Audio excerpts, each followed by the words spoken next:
Here's another doozy from Tony Hayward. He told this to The Guardian. He said, quote, "The Gulf of Mexico is a very big ocean.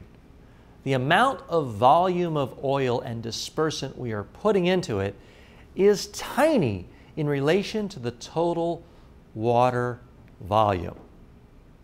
Oh boy, okay.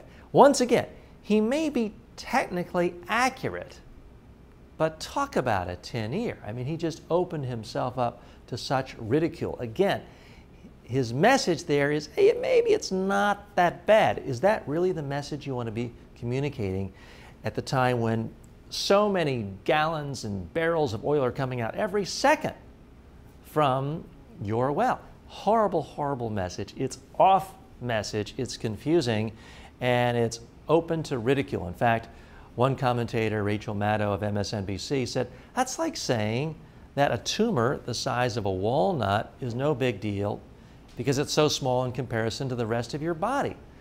It gets a laugh, it gets a chuckle, but it does show the absurdity of his argument.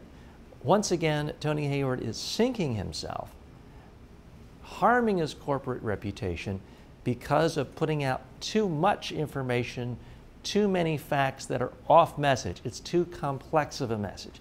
Yes, he may technically be accurate, but when you see the pictures of that oil coming up on the beach, when you see birds and fish covered with oil, and then you hear a quote from the CEO of BP saying, well, it's a big ocean, it's a small amount of oil there. This is a horrible, horrible message. It opens him up to ridicule, and it, again, is putting him in the position of saying, you know what, really, it's not that big a deal. That's not BP's message.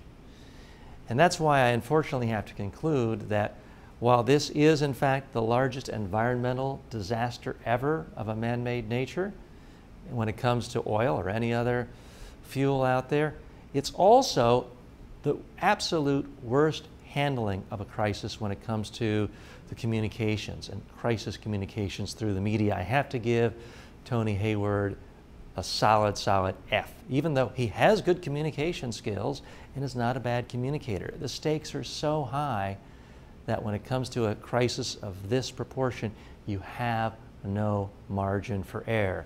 The small errors he has made, he's made on a consistent basis, and they have in fact defined BP.